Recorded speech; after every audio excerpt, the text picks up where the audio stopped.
ఇక్కడ అమెరికా ఎప్పటికప్పుడు ఏదో ఒక ఆరోపణలు చేస్తూనే ఉంటుంది భారతదేశం మీద.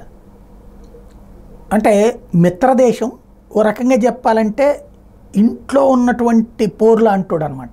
స్నేహం చేస్తూనే వెధవ నాటకాలు ఆడుతుంటాడు. మొన్న మధ్యన మానవ హక్కుల ఉల్లంఘన జరిగిపోయింది. ఇప్పుడు కొత్తగా వాడినటువంటి పదం, బైడెన్ గారు వాడినటువంటి పదం జెనోఫోబిక్ అన్నటువంటిది.